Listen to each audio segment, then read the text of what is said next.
Hello everyone, extra knowledge में आपका स्वागत है। यहाँ पर आपको UP TET, C TET, super TET, UP triple SC और यूजीसी नेट से संबंधित प्रैक्टिस सेट मिलेंगे। तो आज हम आपके लिए लाए हैं यूजीसी नेट समाजशास्त्र का प्रैक्टिस सेट नंबर 6।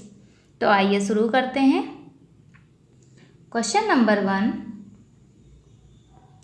निम्नलिखित में से किस नारीवादी विद्वान ने यह वक्तव्य दिया था कि नारी पैदा नहीं होती बल्कि बना दी जाती हैं? Option A Simone de Beauvoir, option B Margaret Mead, option C George Herbert या ऑप्शन डी बेटी फ्राइडन। तो यहाँ पे आपका आंसर होगा option A Simone de Beauvoir. Simone de Beauvoir के बारे में आइए जान लेते हैं। ये नारीवादी विद्वान थी। सिमोन डी बोअर एक फ्रांसीसी लेखिका और दार्शनिक हैं। इन्होंने या इनकी सबसे महत्वपूर्ण पुस्तक का नाम स्त्री उपेक्षिता या द सेकंड सेक्स है। इन्होंने ही कहा था कि जैसे पुरुष पैदा होते हैं वैसे ही स्त्रियां पैदा होती हैं। उनमें भी वही सारी क्षमताएं, इच्छाएं व गुण होते हैं जो कि पुरुष या लड़के में होते हैं, लेकिन स्त्री को समाज या परिवार द्वारा वैसा बना दिया जाता है जैसे समाज में नियम व आचरण होते हैं। इसीलिए इन्होंने कहा था कि स्त्रियां पैदा नहीं होती बल्कि उन्हें बनाया जाता है। तथा सिमोन डी बोअर का जो जन्म हुआ था वो पेरिस में हुआ था और इन्होंने फ्रांस के स्त्री मुक्ति आंदोलन में भी भागीदारी की थी। तथा सिमोन डी बोअर की प्रमुख रचनाएं हैं जो कि आप देख लीजिए। द सेकंड सेक्स इनकी सबसे प्रमुख पुस्तक है। उसके बाद she came to stay, a very easy death, when things of the spirit come first, witness to my life and women destroy. ये इनकी कुछ प्रमुख रचनाएं थीं जिन्हें याद कर लीजिएगा, क्योंकि इनसे एक क्वेश्चंस आपका यूजीसी में पूछा जाता है और हम आपके लिए वही क्वेश्चंस ला रहे हैं जिससे रिलेटेड क्वेश्चंस आने की संभावनाएं रहती हैं। तो आइए अब बढ़ते हैं अपने क्वेश्चन नंबर 2 की तरफ। निम्नलिखित में से कौन सही सुमेलित नहीं है? 1 क्रॉस कजन दक्षिण भारतीय, 2 पैरेलल कजन हिंदू, 3 बहुपति विवाह नीलगिरी पहाड़ियों के टोडा या 4 अनुलोम विवाह द्विज जाति। Option A 3, option B 4, option C 2 या ऑप्शन डी 1। तो यहाँ पे आपका आंसर होगा ऑप्शन सी 2 मतलब पैरेलल कजन या हिंदू, ये सुमेलित नहीं है। आइए अब जान लेते हैं ये सब होते क्या हैं, क्रॉस कजन या पैरेलल कजन, बहुपति विवाह या अनुलोम विवाह, इन सब के बारे में आइए जानते हैं। क्रॉस कजन जिसे हम विलिंग सहोदरज विवाह भी कहते हैं, ये ममेरे फुफेरे भाई बहनों का विवाह होता है। मतलब मामा के बच्चे या पिता की बहन अथवा बुआ के बच्चों के बीच में जो विवाह होता है उसे विलिंग सहोदरज विवाह के नाम से जाना जाता है। यह विवाह आमतौर पर दक्षिण भारत कई हिंदू जातियों में, गोंड में, भील, कादर, खरिया, मीकरी व कुकी जनजाति में ये विवाह पाया जाता है। ठीक है। और इस विवाह को, ये जो विलिंग सहोदरज विवाह है या क्रॉस कजन विवाह है, इसको गोंड जनजातियां जो हैं इस विवाह को दूध लुटवा विवाह भी कहते हैं। आइए दूसरा जानते हैं, समलिंग सहोदरज विवाह या पैरेलल कजन। इसमें क्या होता है, चचेरे या मौसेरे भाई बहन का विवाह होता है, उसे समलिंग सहोदरज विवाह मतलब चाचा के, मतलब पिता के भाई के साथ की बेटे के साथ या बेटी के साथ, और मौसेरे मतलब मौसी के बच्चों के साथ अगर विवाह होता है तो ये समलिंग सहोदरज विवाह के नाम से जाना जाएगा। यह विवाह मुसलमानों तथा खाना बदोश जनजातियों, बिडोई या यायावार में पाया जाता है। यायावार में इस विवाह को शुभ माना जाता है। अब तीसरा जान लेते हैं, बहुपति विवाह। इसमें यह होता है कि एक स्त्री का एक से अधिक पुरुष के साथ विवाह होना बहुपति विवाह कहलाता है। यह विवाह द्रविड़ के मालावाही लोगों में, टोडा जनजाति में, खस में, लद्दाख बोटा में, छोटा नागपुर के संथाल और मध्य भारत के उराव जनजातियों में पाया जाता है। मतलब बहुपति विवाह जो है इन सब लोगों में पाया जाता है। टोडा, ये जरूर याद रखिएगा, टोडा जनजाति, क्योंकि इससे रिलेटेड 2-3 बार क्वेश्चन आया है कि बहुपति विवाह कहाँ पाया जाता है। तो टोडा जनजाति, खस, लद्दाख की बोटा, छोटा नागपुर की संथाल या मध्य भारत के उराव जनजातियों में। ठीक है। और ये जो बहुपति विवाह है ये 2 प्रकार के होते हैं, एक भ्रातक बहुपति विवाह और एक अभ्रातक बहुपति विवाह।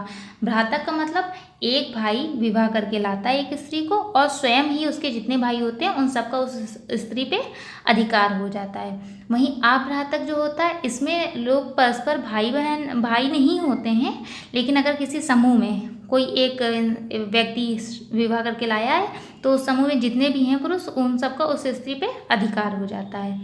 तो ये बहुपति विवाह के 2 प्रकार हो गए। और अब जानते हैं अनुलोम विवाह। अनुलोम विवाह जो होता है इस तरह के विवाह में उच्च जाति का लड़का निम्न जाति की लड़की से विवाह करता है। और इसी का उल्टा एक और होता है प्रतिलोम विवाह, जिसमें जो लड़का होता है निम्न जाति का होता है और लड़की उच्च जाति की होती है, और उन दोनों के बीच के विवाह को प्रतिलोम विवाह कहता है।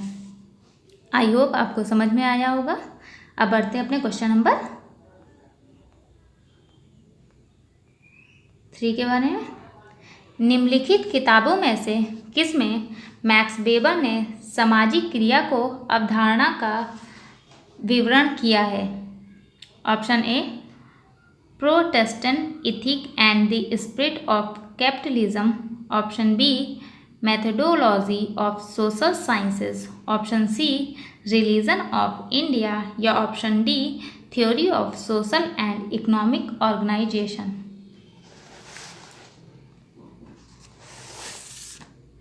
तो यहाँ पे आपका आंसर होगा option D, theory of social and economic organisation. इसमें मैक्स वेबर ने अपने सामाजिक क्रिया सिद्धांत की अवधारणा को स्पष्ट किया है। आइए अब जान लेते हैं मैक्स वेबर की सामाजिक क्रिया की अवधारणा क्या होती है।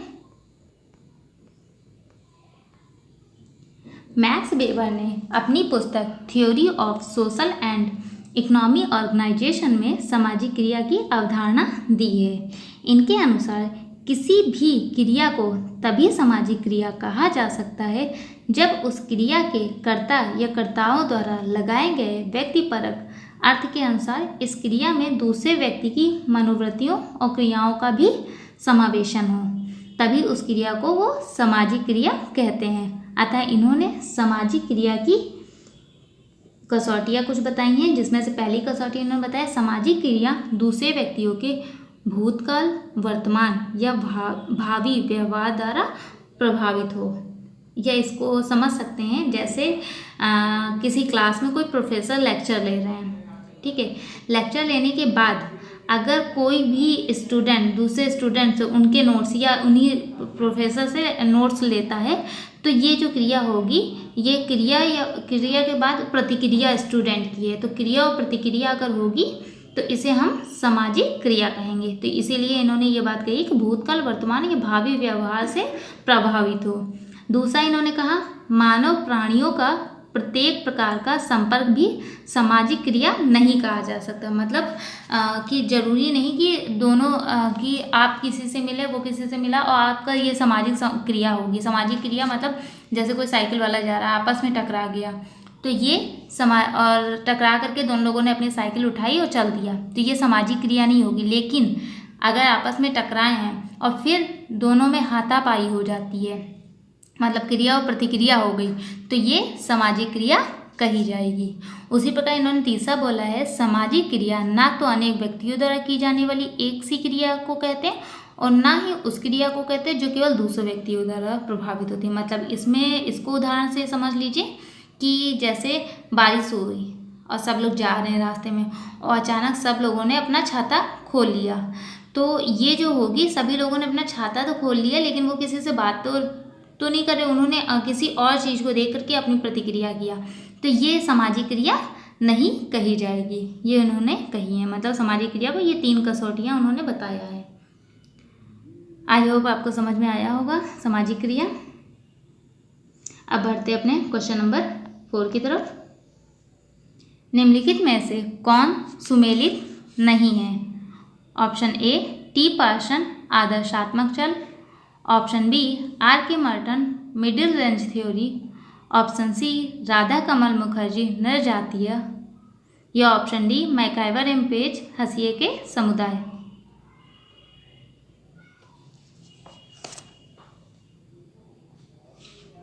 तो यहाँ पे आपका आंसर होगा ऑप्शन सी राधा कमल मुखर्जी नरजातीय। ये सुमेल जो है ये गलत है क्योंकि राधा कमल मुखर्जी ने सामाजिक मूल्यों के बारे में बताया है। आइए जानते हैं राधा कमल मुखर्जी के बारे में। राधा कमल मुखर्जी का जन्म 7 दिसंबर 1889 को पश्चिम बंगाल के मुर्शिदाबाद जिले के बहरामपुर में हुआ था। अतः इनके जो पिता थे एक वकील और नेता थे। इन्होंने ये जो पहले प्रोफेसर थे लखनऊ विश्वविद्यालय के समाजशास्त्र और अर्थशास्त्र विभाग के, ये पहले प्रोफेसर थे, इसलिए इन्हें ध्यान रखिए कोई क्वेश्चन आ सकता है। समाजशास्त्र या लखनऊ विश्वविद्यालय के समाजशास्त्र और अर्थशास्त्र विभाग के पहले प्रथम प्रोफेसर तो यही थे राधा कमल मुखर्जी, तथा इनका एक उपागम के समर्थक थे। ये समकालीन या इंटीग्रेटेड अप्रोच के ये समर्थक थे। इसके अंतर्गत मानवीय समस्याओं के अध्ययन हेतु सामाजिक और पर्यावरण मुद्दों को इन्होंने इसमें एकीकृत किया है, तथा the foundation of Indian economics में जो इनकी मुखर्जी की पहली पुस्तक थी। तो अगर मुखर्जी की पहली पुस्तक की बात की जाएगी तो वो the foundation of Indian economics है। इन्होंने मानव समुदाय का अध्ययन करने और पर्यावरणीय उपागम का प्रयोग किया तथा introduction of social psychology mind in society में इन्होंने नरेंद्र सील के विचारों से प्रभावित होकर मनोविज्ञान में इनकी रुचि आई, तथा इनकी अगली पुस्तक है एक इंडियन वर्किंग क्लास।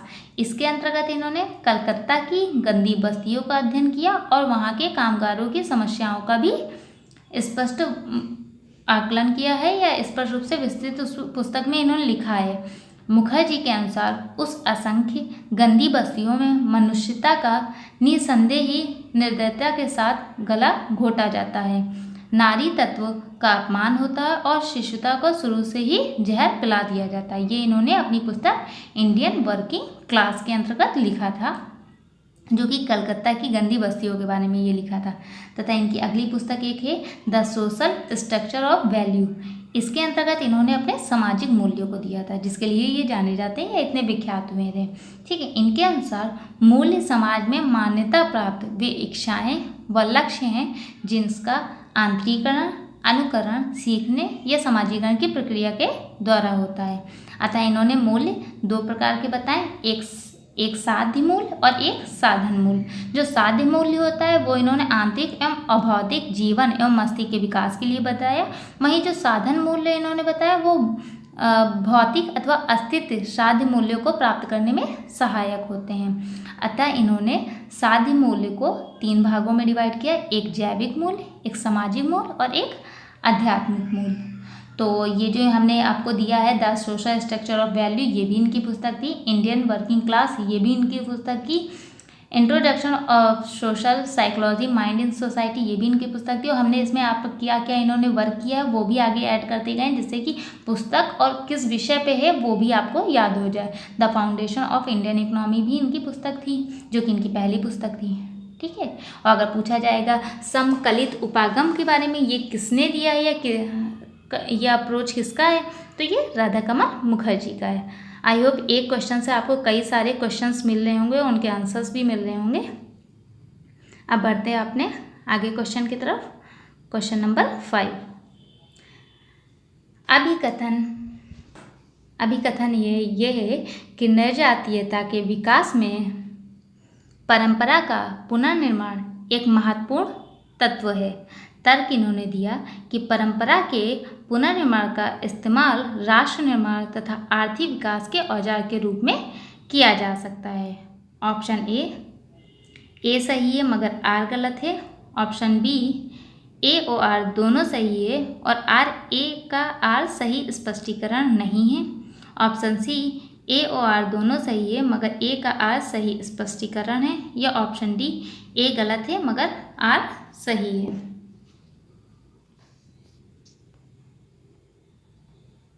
तो यहाँ पे आपका आंसर होगा ऑप्शन सी, ए और आर दोनों सही है, आर ए का सही स्पष्टीकरण है।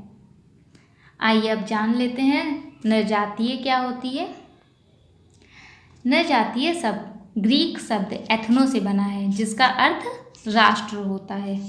ठीक है, नरजातीय समूह उस समूह को कहते हैं जिसके सदस्यों में सामान्य विशेषताओं में से कुछ या सभी विशेषताएं उपलब्ध होती। मतलब अगर एक कोई समूह या समुदाय है उसमें सभी लोगों का एक ही भाषा होगा, एक ही क्षेत्र में होगा, एक ही धर्म होगा, एक ही प्रजाति के लोग होंगे, एक ही उनका रीति रिवाज, धार्मिक विश्वास सब एक जैसा होगा, तो उसे हम एक नरजातीय बोलेंगे। जैसे कि निग्रो जो हैं वो लोगों की अपनी एक अलग भाषा है, एक धर्म है, एक प्रजाति, वहाँ सब लोग एक जैसे। जैसे जापानी, पंजाबी लोगों का अगर बोल दिया जाए तो उन सब की एक भाषा, एक प्रजाति, एक रीति रिवाज।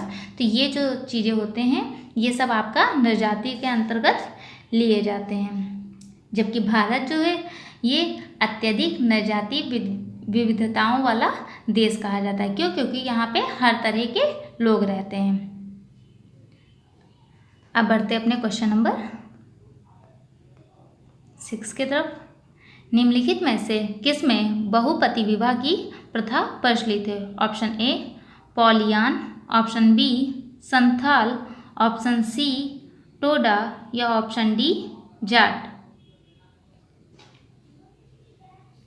तो यहाँ पे आपका आंसर होगा ऑप्शन सी टोडा, जो कि मैंने अभी आपको ऊपर जब बहुपति विवाह पढ़ाया था तो उसमें बताया था कि ये याद रखें क्योंकि ये क्वेश्चंस आपका कई बार पूछा गया है। और बहुपति विवाह के बारे में अगर जानना होगा तो वह आप ऊपर देख सकते हैं, मैंने ऊपर आपको बताए हैं क्वेश्चन में। अब बढ़ते हैं क्वेश्चन नंबर 7 की तरफ। निम्नलिखित में से कौन सुमेलित नहीं है? ऑप्शन ए घरेलू हिंसा अधिनियम सन 2006, ऑप्शन बी हिंदू विधवा पुनर्विवाह अधिनियम 1926, ऑप्शन सी शारदा एक्ट 1929 या ऑप्शन डी दहेज निषेध अधिनियम 1961। तो यहाँ पे पूछा गया है कौन सुमेलित नहीं है, तो यह आपका आंसर होगा ऑप्शन बी हिंदू विधवा पुनर्विवाह अधिनियम 1926। यह आपका सही नहीं है क्योंकि हिंदू विधवा पुनर्विवाह अधिनियम आपका 1856 में लाया गया था। आइए इसकी व्याख्या देखते हैं। हिंदू विधवा पुनर्विवाह अधिनियम 1856 में ब्रिटिश भारत में ब्राह्मण, राजपूत, बनिया जैसे कुछ अन्य जातियों के बीच विधवापन अभ्यास पर रोक लगाने हेतु पारित किया गया था। यह कानून विधवाओं और बच्चों को राहत देने के लिए तैयार किया गया था। इसमें क्या होता है, पति की समय से पहले अगर मृत्यु हो गई तो उन्हें भी दूसरी शादी करने का उन औरतों को अधिकार हो गया था। पुरातन समय में हिंदू विवाह परंपरा में कई बंधित नियम थे, जैसे औरत के पति की मृत्यु हो जाने पर उसकी चिता के साथ जलना होता था या सिर मुड़वाकर हमेशा अविवाहित रहना पड़ता था। ऐसी कुछ जटिल प्रक्रियाएं थी जिसको दूर करने के लिए इस अधिनियम को लाया गया था। इस समय आपके भारत के गवर्नर जनरल लॉर्ड कैनिंग थे तथा जो ये अधिनियम लाया गया उसमें मुख्य बिंदु ये थे कि यदि किसी स्त्री के पति के समय से पहले मृत्यु हो जाती तो वह पुनर्विवाह कर सकती है। दूसरा इसमें बिंदु था कि इस विवाह में उसके सगे संबंधी अर्थात माता पिता, भाई, दादा, नाना नानी आदि संबंधियों द्वारा बात करके दूसरे विवाह को मंजूरी दी जा सकती है। तीसरा, विवाह से सहमति का होना अत्यंत आवश्यक है। और चौथा इसमें जो कि महत्वपूर्ण बिंदु था कि पुनर्विवाह हो जाने पर मृत पति के घर या संपत्ति पर उसका अधिकार नहीं होगा। जहां वह पुनर्विवाह के बाद जाएगी वह उसका अधिकार माना जाएगा। यह आपका हिंदू विधवा पुनर्विवाह अधिनियम 1856 में ये बातें कही गई थी। आइए बढ़ते अपने क्वेश्चन नंबर 8 की तरफ। प्राकल्पना या हाइपोथेसिस जिसे इंग्लिश में बोलते हैं को बेहतर ढंग से किसके द्वारा समझा जा सकता है? 1 सिद्धांत से असंबद्ध, 2 सिद्धांत से संबद्ध, 3 एक शोध समस्या पे अस्थायी उत्तर। तो ऑप्शन ए है 1 सही है, ऑप्शन बी 2 सही है, ऑप्शन सी 1, 2 तथा 3 सही है, या ऑप्शन डी 2 तथा 3 सही है। तो यहाँ पे आपका आंसर होगा ऑप्शन डी, 2 तथा 3 सही है। आइए अब देखते हैं प्रकल्पना या हाइपोथेसिस क्या होता है। प्रकल्पना या हाइपोथेसिस को परिकल्पना भी कहते हैं या उपकल्पना भी कहेंगे, ठीक है। तो परिकल्पना क्या होती है? तो होड नेट ने बोला है परिकल्पनाएं शोधकर्ता की आंखें होती हैं जिसके द्वारा वो समस्यागत तथ्यों को झांक कर देखता है।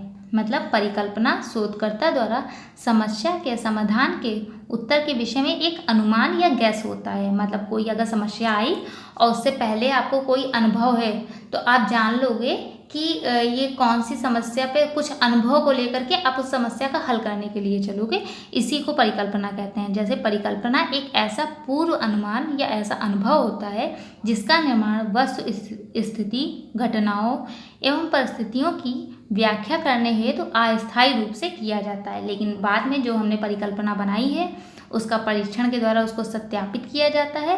अतः परिकल्पना वही हमें प्रयोग में लानी जो परीक्षण करने योग्य हो। मतलब ऐसे नहीं कि कोई भी फालतू की आपने परिकल्पना करके समस्या कोई और परिकल्पना कोई और, ऐसा नहीं। उसी समस्या से रिलेटेड परिकल्पना जिसका परीक्षण योग्य हो। अतः कह सकते हैं कि परिकल्पना में 3 बातें निहित होती हैं, एक पूर्व अनुमान, एक उसका संभावित उत्तर और एक समाधान। मतलब क्या है, कैसा है और क्यों है का अनुमान ही परिकल्पना कहलाता है। आई होप आपको समझ में आया होगा। अब बढ़ते हैं अपने क्वेश्चन नंबर 9 की तरफ। जातियों में ऊर्ध्वाधर या वर्टिकल एकता पाई जाती है, यह कथन किसका है? ऑप्शन ए G.S. घुरिये का, ऑप्शन बी आंद्रे बताई का, ऑप्शन सी मैकिम मेरियट का, या ऑप्शन डी M.N. श्रीनिवास का। तो यहाँ पे आपका आंसर होगा ऑप्शन डी, M.N. श्रीनिवास ने ऐसा बोला था कि जातियों में ऊर्ध्वाधर या वर्टिकल एकता पाई जाती है। अब आइए जान लेते हैं M.N. श्रीनिवास ने, जो कि प्रभुत्वशाली या प्रभु जाति का इन्होंने बताया था। तो भारत के प्रसिद्ध समाजशास्त्री M.N. श्रीनिवास भारत की मुख्य प्रभुत्वशाली जातियों का, ये जिसे प्रभु जाति भी बोलते हैं, का उल्लेख कहते हुए कहा था कि उत्तर भारत के ग्रामीण अजगर के विषय में बात करते हैं। अजगर मतलब उत्तर भारत की 4 प्रभुत्वशाली जातियों का पहला वर्ड होता है। अजगर मतलब आ मतलब अहिर, जा मतलब जाट, गा मतलब गुज्जर और रा मतलब राजपूत। ये आपका अजगर याद रखेंगे तो प्रभुत्वशाली जातियाँ आपको याद होंगी। अहिर, जाट, गुज्जर और राजपूत ये प्रभुत्वशाली जातियाँ कही जाती थी। उत्तर भारत की इन 4 प्रभुत्वशाली जातियों का संक्षिप्त नाम अजगर के नाम से सूचक के रूप में लिया जाता था। इसके अतिरिक्त पश्चिम बंगाल में सदगोप, गुजरात में पटीदार, महाराष्ट्र में मराठा, आंध्र प्रदेश में कम्मा तथा रेड्डी और कर्नाटक में वोकलिंग और लिंगायत और केरल में नायर और तमिलनाडु में वेल्लास तथा कल्लर आदि प्रभुत्वशाली जातियां थीं या हैं। प्रभुत्वशाली जाति संस्कृतिकरण का आदर्श संदर्भ के रूप में कार्य करते हैं। प्रभुत्वशाली जाति होने के लिए किसी भी जाति में ये निम्नलिखित व्यवस्थाएं होनी चाहिए। एक, वो जहाँ पे रह रहे हैं वहाँ पे खेती लायक और बहुत बड़े भूमि पे उनका मालिकाना हक हो। दूसरा, उस जाति की सदस्य संख्या, मतलब चाहे वो जाट हो, अहिर हो या जो भी लिंगायत आपको बताई गई, ये नायर बताई गई, इन सब का एक बहुत बड़ा ग्रुप हो, बहुत ज़्यादा संख्या में ये लोग उस क्षेत्र में निवास करते हों। और तीसरा, इनका स्थानीय जातिक्रम या सोपानक्रम में उस जाति का उच्च स्थान हो। ठीक है, तो वहाँ पे जितनी रह रही है उसमें उच्च स्थान हो। दूसरा, जो खेती या भूमि हो वो उन पे अधिक से भूमि पे मालिकाना हक हो, बहुत ज़्यादा जनसंख्या में हो, तो वो उच्च जाति या प्रभुत्वशाली जाति कही जाएंगी। अब बढ़ते अपने क्वेश्चन नंबर 10 और लास्ट क्वेश्चन की तरफ। गॉफमैन के नाट्यशास्त्र में निम्नलिखित में से कौन सा सम्मिलित नहीं है? ऑप्शन ए पार्श्व मंच या साइड स्टेज, ऑप्शन बी रहस्यीकरण, ऑप्शन सी अग्रमंच या ऑप्शन डी प्रभाव प्रबंधन। तो यहाँ पे आपका आंसर होगा ऑप्शन ए पार्श्व मंच या साइड स्टेज। ये इन्होंने नहीं, अपने नाट्यशास्त्र में इस चीज़ का प्रयोग नहीं किया है। ठीक है, आइए जान लेते हैं गॉफमैन का नाट्यशास्त्र, या जिसे हम प्रतीकात्मक अंतःक्रियावाद के नाम से भी जान सकते हैं। गॉफमैन ने प्रतीकात्मक अंतःक्रियावाद पर विचार किया है। उन्होंने नाट्यकारिता के आधार पर इसे स्पष्ट करने का प्रयत्न किया है कि अपनी उनकी एक पुस्तक थी the presentation of self in everyday life. इसमें उन्होंने बताया है गॉफमैन के अनुसार किसी विशिष्ट दृश्य का अर्थ लोग ही तय करते हैं तथा हाव भाव एवं प्रतीकों के माध्यम से वे तय करते हैं। अतः इसलिए कह सकते हैं कि सामाजिक जो व्यवहार होता है वो थिएटर में होने वाले नाटक के जैसे होता है। जैसे हम जाते हैं थिएटर में कोई नाटक देखते हैं तो वो लोग भी उसको वैसा बनाते हैं, फिर उसकी प्रिपरेशन करते हैं। उसी तरह इन्होंने बताया कि समाज भी ऐसा ही है कि हमको तैयार कोई और करता है, फिर हम उस तरह से भूमिका निभाते हैं। अतः इन्होंने नाटकीय शब्दावली में स्क्रिप्ट, श्रोता, भूमिका, निर्वाह, स्टेज, पार्ट, मास्क आदि सिद्धांतों को समझाने के लिए प्रयोग में लाया है। लेकिन जो ऊपर क्वेश्चन में पूछा गया है पार्श्व मंच या साइड स्टेज, इसका इन्होंने प्रयोग नहीं किया है। ठीक है, तथा इनकी इरविंग गॉफमैन की कुछ पुस्तकें जो कि जैसे encounters, behaviour in public place, या फिर आपकी है फ्रॉम टू टॉक, या फिर जेंडर एडवर्टाइजमेंट, ये इनकी कुछ प्रमुख कृतियां हैं जिन्हें याद रखिएगा। आई होप आपको हमारे लाए हुए क्वेश्चन समझ में आ रहे होंगे। प्लीज़ अगर आपको कुछ भी सुझाव देना है तो आप हमें कमेंट कर सकते हैं। Thank you for watching my channel and please like, subscribe and share my channel.